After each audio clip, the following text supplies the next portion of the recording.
तोंडानेच आहे ना?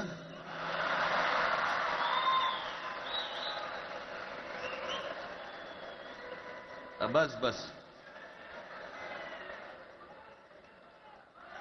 मोर्चा खरं तर निघायला पाहिजे होता.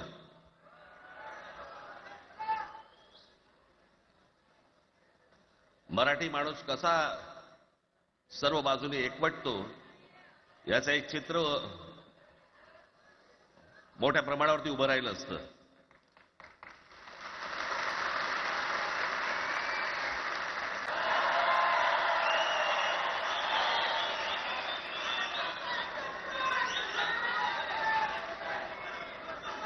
खरं तर आजचाही मेळावा हा खरं तर शिवतीर्थावरती मैदानात व्हायला पाहिजे होता.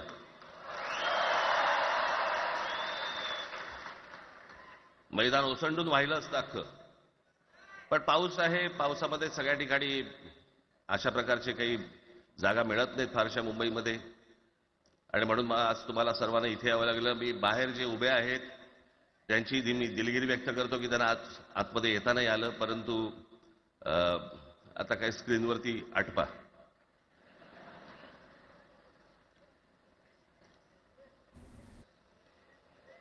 मी माझ्या मुलाखतीमध्ये एक म्हटलं होतं की ज्याच्यातनं या सगळ्या गोष्टी खरं तर सुरू झाल्या, आणि मी असं म्हटलं होतं की कोणत्याही वादापेक्षा आणि कुठच्याही भांडणापेक्षा महाराष्ट्र मोठा आहे.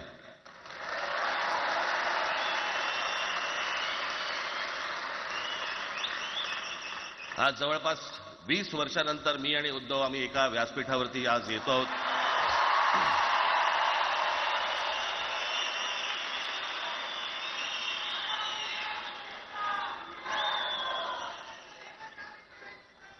जे माननीय बाळासाहेबांना जमलं नाही, जे अनेकांना जमलं नाही, आम्हाला दोघांना एकत्र आणायचं, ते देवेंद्र फडणवीसला जमलं.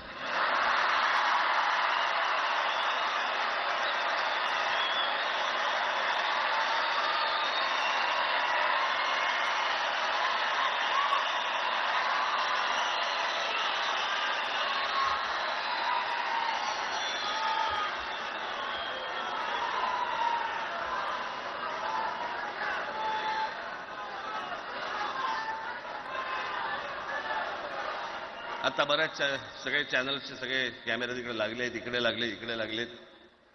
आता संध्याकाळी सगळं सुरू होईल. आता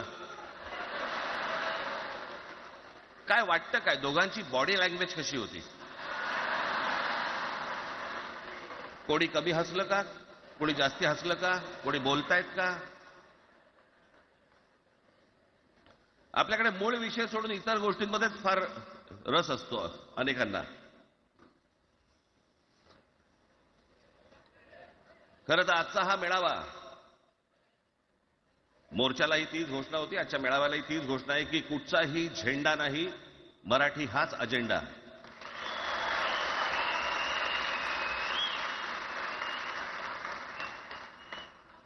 माझ्या मराठीकडे, माझ्या महाराष्ट्राकडे वेडावाकड्या नजरेने पाहायचं नाही कोणी.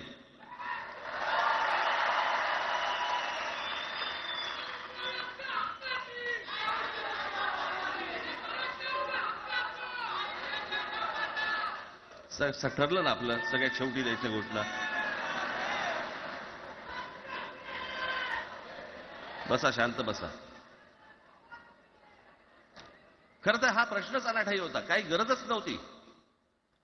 हे कुठून अचानक हिंदीचं आलं मला काही कळलं नाही. मला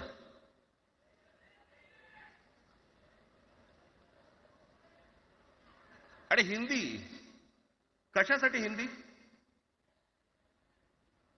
कोणासाठी? हिंदी त्या लहान लहान मुलांवरती जबरदस्ती करताय तुम्ही.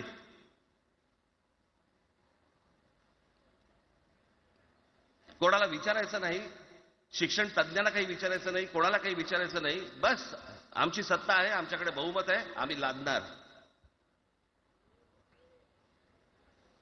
तुमच्या हातात सत्ता असेल ती विधान भवनात, आमच्याकडे सत्ता आहे रस्त्यावर.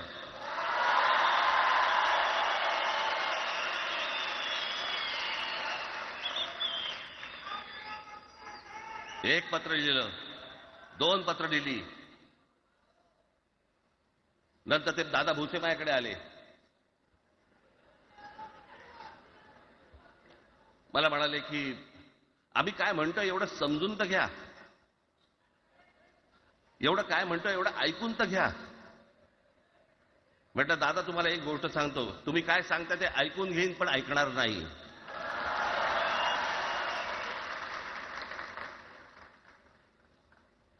मराठीच्या विषयामध्ये त्याच्यात तुम्ही तिसरी भाषा लादताय.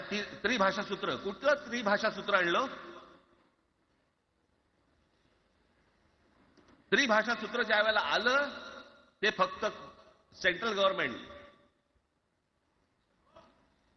आणि राज्य सरकार, केंद्र सरकार आणि राज्य सरकार यांच्यामधल्या दुव्यासाठी म्हणून हे त्रिभाषा सूत्र फक्त आणलं.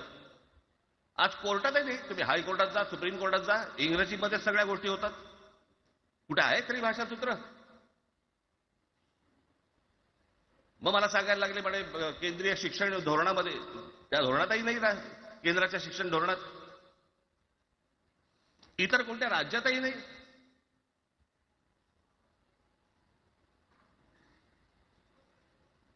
महाराष्ट्रात प्रयोग करून पाहिला तरी दक्षिणेची राज्य तर हिंग लावून विचारत नाही त्यांना.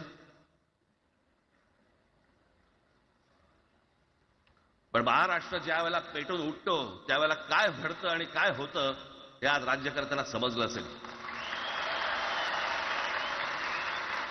त्याशिवाय का माघार घेतली?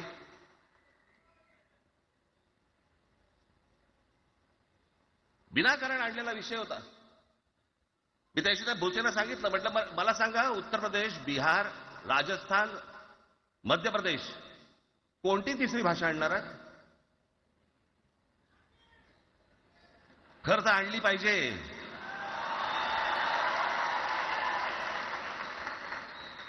एक गंमत बघा, हिंदी भाषिक राज्य आहेत ती आर्थिकदृष्ट्या मागास, आणि हिंदी न बोलणारी जी राज्य आहेत ती आर्थिकदृष्ट्या प्रगत, आणि वर आम्ही हिंदी शिकायचं. यांना हिंदीतून राज्य नाही सांभाळता आली, यांना राज्यांचा विकास नाही करता आला. जे हिंदी बोलत नाहीत त्या राज्यांमध्ये, हिंदी बोलत असलेल्या राज्यांमधनं नोकरी धंद्यासाठी लोक इकडे येत आहेत आणि हे म्हणतात हिंदी शिका. कोणासाठी शिकायचं? 5वी नंतर काय हिंदी चित्रपट सृष्टीमध्ये जाणार आहेत मुलगा? कोणासाठी शिकायचं? हिंदी भाषेबद्दल मला वाईट नाही वाटत. भाषा कोणतीही श्रेष्ठच असते, उत्तमच असते. मग ती मराठी असेल, गुजराती असेल, तामिळ असेल, पंजाबी असेल, बंगाली असेल, हिंदी असेल, अजून कुठचीही असेल. एक भाषा उभी करायला खूप प्रचंड तपश्चर्या लागते, खूप लोकांची मेहनत असते. एक लिपी उभी करायला खूप प्रचंड ताकद लागते.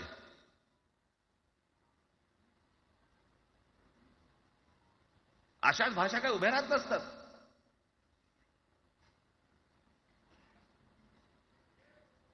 आणि हे भाषेचं नवीन कुठून आणलं? त्याशी ते अमित शहा म्हणाले ज्याला इंग्रजी येतं त्याला पुढे म्हणे लाज वाटेल, म्हणे मला इंग्रजी येतं. अरे तुम्हाला नाही येत?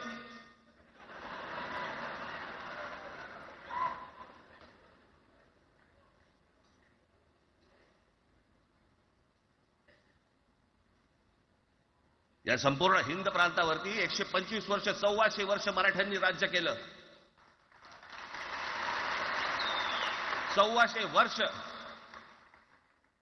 इतक्या राज्यांवरती आम्ही राज्य केलं. त्यावेळेला राज्यच नव्हती, पण जे प्रदेश होते त्याच्यावरती राज्य केलं.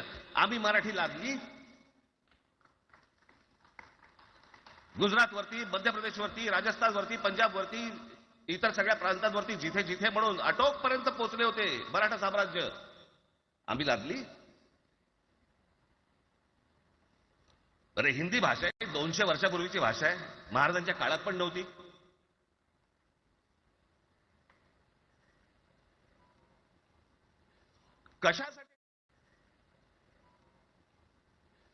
कशासाठी आणि कोणासाठी आणि काय करायचे नेमकं?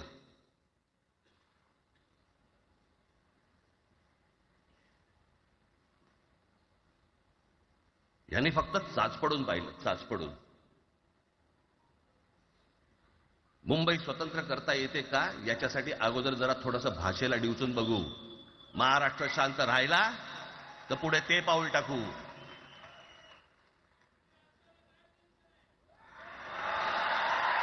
कोणाची माय व्हॅली आहे त्यांनी महाराष्ट्राला हात घालून दाखवावा, मुंबईला हात घालून दाखवावा.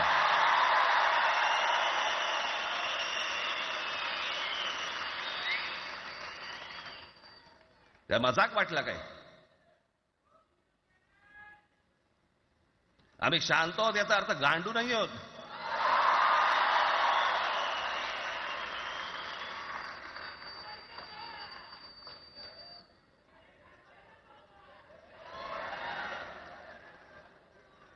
काही अंगावरती लादायचा प्रयत्न करतात आणि मग आता माघार घेतली ना,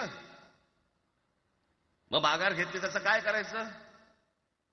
मग वेगळ्या ठिकाणी वळवा सगळं प्रकरण. वेगळ्या ठिकाणी म्हणजे कुठे? ठाकरेंची मुलं इंग्रजी मीडियम मध्ये शिकली, बरं मग पुढे? म्हणजे दादा भुसे मराठी मीडियम मध्ये शिकून शिक्षण मंत्री झाले, देवेंद्र फडणवीस इंग्रजी मीडियम मध्ये शिकून मुख्यमंत्री झाले. कुठे काय शिकले याचा काय संबंध?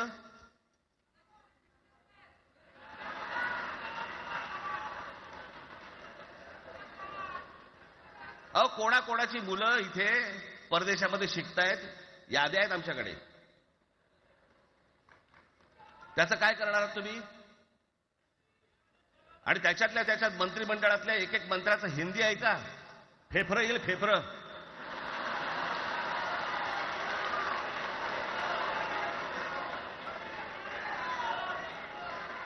हे असले प्रश्न महाराष्ट्रातच विचारले जातात. आता मी तुम्हाला अजून एक गोष्ट सांगतो.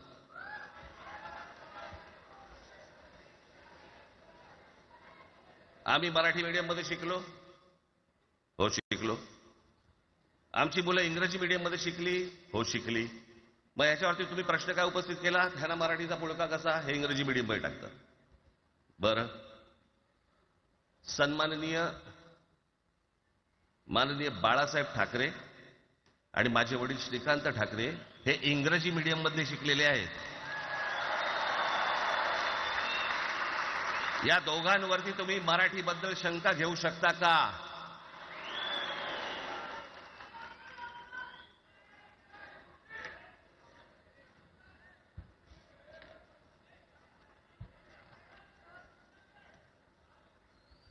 Lalkrishna Advani Saint Patrick high school Christian missionary स्कूलमध्ये शिकले. हिंदुत्वावर शंका घेऊ का त्यांच्या? कॉन्व्हेंट स्कूलमध्ये शिकलेले आहेत अडवाणी. दक्षिण भारतामध्ये बघा, तमिळच्या प्रश्नावरती, तेलुगूच्या प्रश्नावरती कडवटपणे समोर येऊन उभे राहतात. पण विचारते तर ना, तुमची मुलं कुठे शिकली आणि तुम्ही कुठे शिकलात?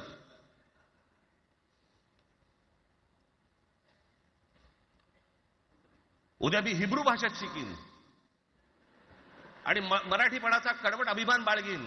काय प्रॉब्लेम आहे? तुमचा कडवटपणा हे तुम्ही शिक्षण कुठे घेतले याच्यावरती नसतो, तो कडवटपणा तुमच्या आतमध्ये असावा लागतो.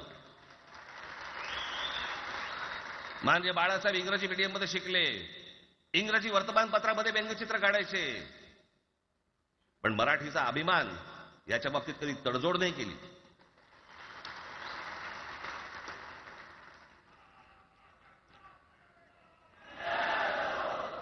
म्हणे एक भाषा म्हणे सगळ्यांनाच बांधून ठेवते. कुठची एक भाषा?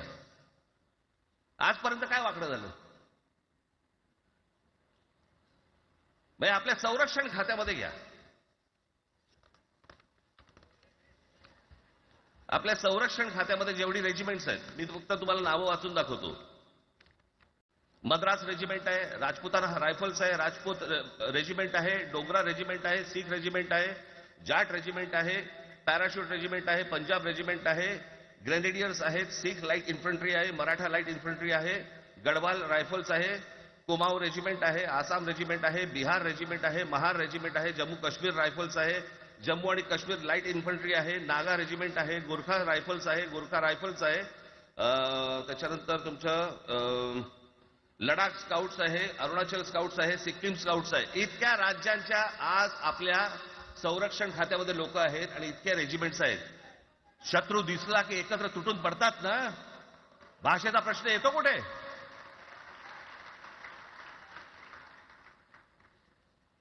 या देशामध्ये जेव्हा भाषावार प्रांतरचना झाली तीच या गोष्टींसाठी झाली ना, की प्रत्येक भाग तसे भाषांचे होते म्हणून. मग या सगळ्या गोष्टी का सुरू केल्यात तुम्ही? कशासाठी सुरू केल्यात?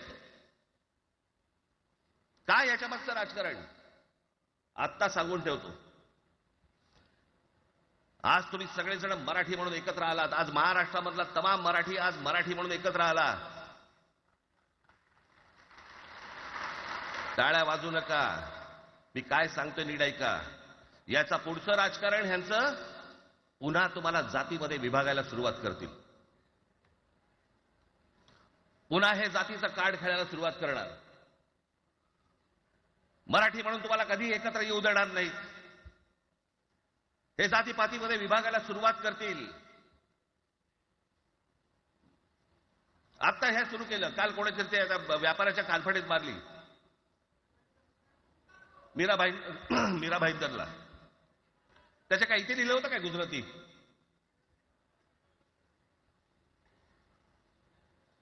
पण एवढंही आपल्याकडे काही जे चॅनलमध्ये, मराठी नाही इतर चॅनलमध्ये, हिंदी आणि याच्यात गुजराती माणसाला मारला. कुठच्या गुजराती माणसाला मारला?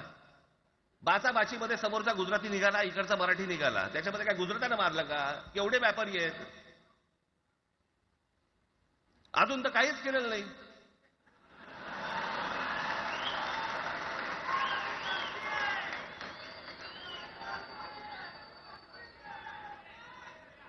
अर्थात त्यांना मराठी आली पाहिजे याच्याबद्दल वाद नाही. विनाकारण उठसूट काही मारामारी करायची गरज नाही आणि मारायची गरज नाही.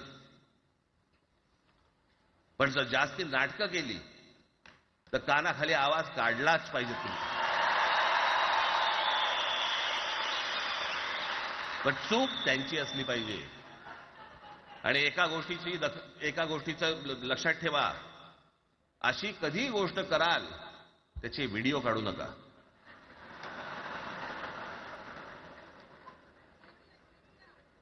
आपल्यामध्येच त्यांना कळलं पाहिजे. कळलं का? मारणारा कधी सांगत नसतो, मार खाणारा सांगत असतो मला मारला म्हणून. त्यांना सांगू देत.